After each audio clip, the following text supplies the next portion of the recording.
नागरिकता संशोधन कानून यानी सीएए लागू हो चुका है। ऐसे में लेकर सियासी घमासान लगातार जारी है। सीएए को लेकर सबसे तीखा बयान दिल्ली के सीएम अरविंद केजरीवाल ने दिया है। उनके एक बयान पर जमकर घमासान मच गया है। केजरीवाल ने कहा, पाकिस्तानियों को पूरी पुलिस सुरक्षा और सम्मान के साथ मेरे घर के बाहर प्रदर्शन करने की इजाजत और इस देश के किसानों को दिल्ली में आने तक की भी इजाजत नहीं। भारत के किसानों पर अश्रु गैस के गोले, लाठियां, डंडे और गोलियां और पाकिस्तानियों को इतना सम्मान। वहीं केजरीवाल ने अपने एक दूसरे ट्वीट में सीधा शरणार्थियों को पाकिस्तानी करार दिया और उनके खिलाफ लिखा कि आज कुछ पाकिस्तानियों ने मेरे घर के सामने प्रदर्शन और हुड़दंग किया। दिल्ली पुलिस ने उन्हें पूरा सम्मान और संरक्षण दिया। बीजेपी ने इनका पूरा समर्थन किया। इनकी इतनी हिम्मत हो गई कि दिल्ली की जनता द्वारा भारी बहुमत से चुने गए सीएम को हमारे मुल्क में घुसकर माफी मांगने को कह रहे हैं और बीजेपी इनका समर्थन कर रही है। बीजेपी मुझसे नफरत करते करते पाकिस्तानियों के साथ खड़ी हो गई, भारत के साथ गद्दारी करने लगी। इस सीए के बाद ये पाकिस्तानी पूरे देश में फैल जाएंगे और इसी तरह ही हमारे मुल्क के लोगों को इस तरह हड़काएंगे और हुड़दंग करेंगे। बीजेपी इन्हें अपना वोट बैंक बनाना चाहती है। गौरतलब है कि प्रदर्शनकारियों का ये विरोध अरविंद केजरीवाल के उन बयान और विचार के खिलाफ है जो उन्होंने सीए को लेकर दिया। अरविंद केजरीवाल ने बीते बुधवार यानी 13 मार्च को पाकिस्तान और बांग्लादेश से आने वाले शरणार्थियों को लेकर केंद्र सरकार पर हमला बोला था।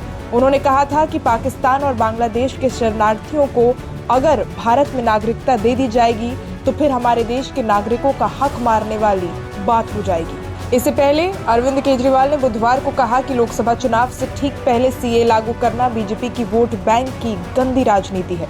उन्होंने पाकिस्तान के हिंदू शरणार्थियों को लेकर कहा, इनकी वजह से दिल्ली में चोरी और रेप की घटनाएं बढ़ेंगी। केजरीवाल के इस बयान को बीजेपी ने आड़े हाथों ले लिया है। साथ ही में तमाम शरणार्थी वर्ग भी भड़क चुके हैं। शरणार्थियों ने केजरीवाल के घर के आगे प्रदर्शन किया। इन सभी का कहना है कि केजरीवाल ने जो कहा वो गलत है और उन्होंने गलत शब्दों का भी इस्तेमाल किया है। दिल्ली के सीएम अरविंद केजरीवाल ने कहा कि हम अपने भारत के बच्चों को रोजगार नहीं दे पा रहे तो पाकिस्तान, बांग्लादेश और अफगानिस्तान के शरणार्थियों को कहां से देंगे।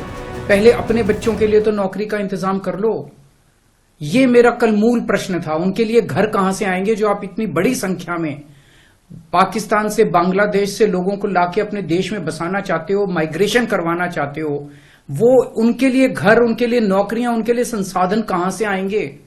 अपने देश में इतनी गरीबी है, अपने देश में ऑलरेडी लोगों के पास नौकरियां नहीं है, घर नहीं है, उनको कहां से लाके बसाओगे।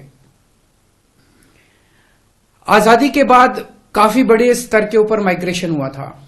बहुत सारे लोग भारत से पाकिस्तान और बांग्लादेश गए थे और बहुत सारे लोग वहां से इधर आए थे। अब जो ये माइग्रेशन इस सीए की वजह से होने वाला है, ये उससे कहीं ज्यादा बड़ा माइग्रेशन होने वाला है।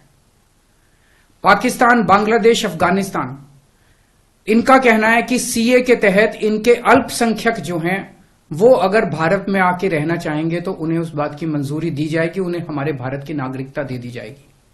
इन तीनों देशों में मिलाके लगभग 2.5 से 3 करोड़ अल्पसंख्यक रहते हैं। पाकिस्तान, बांग्लादेश और अफगानिस्तान में मिलाके लगभग 2.5 से 3 करोड़ अल्पसंख्यक रहते हैं। वहां बहुत गरीबी है, उनके पास रोजगार नहीं है।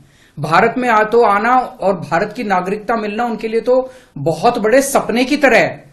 और अगर हमने भारत के दरवाजे खोल दिए, इतनी बड़ी संख्या में लोग आने वाले हैं जिसकी हम कल्पना भी नहीं कर सकते।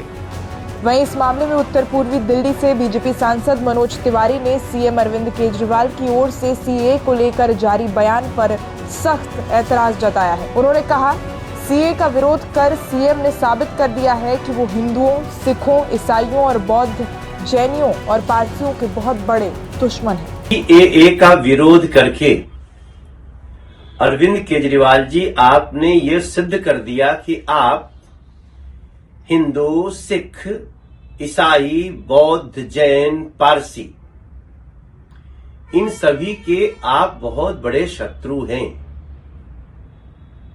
क्या हो गया है आपको? आप इतना गिर जाएंगे, ये दिल्ली की जनता ने और देश के लोगों ने सोचा नहीं कभी। सीएए के बारे में आप मुख्यमंत्री होते हुए फेक न्यूज फैला रहे हैं। सीएए का मतलब है कि जो 31 दिसंबर 2014 के पहले इस देश में पाकिस्तान, अफगानिस्तान और बांग्लादेश से वो लोग जो वहां बहुत प्रताड़ित हो रहे थे, जिनकी बहन बेटियों का बलात्कार हो रहा था, जिनके जीवन जीना दूभर हो रहा था, उन्होंने अपने प्राण बचाने के लिए, अपनी इज्जत बचाने के लिए, अपने बच्चों को बचाने के लिए भारत में प्रवेश कर गए और वो यहां दयनीय जिंदगी जी रहे थे। उनको नरेंद्र मोदी जी ने, मोदी सरकार ने सीएए लाकर उनको नागरिकता देने का काम किया है और आप उनसे इतना नफरत करते हैं। आप फेक न्यूज फैलाते हैं कि 2.5 करोड़ लोग आ जाएंगे, 2 करोड़ लोग आ जाएंगे। ये जो आ गए हैं 31 दिसंबर 2014 तक, उनके लिए कानून है और इसका देश के मुसलमानों की नागरिकता से कोई लेना देना ही नहीं है। ये सीएए नागरिकता देने का काम कर रहा है जो 31 दिसंबर 2014 तक प्रताड़ित होकर उन देशों के, पाकिस्तान, अफगानिस्तान और बांग्लादेश के अल्पसंख्यक जो यहां आ चुके हैं 31 दिसंबर 2014 तक, उनको नागरिकता दिया गया है। और आप फेक न्यूज फैला रहे हैं कि सबको लाएंगे।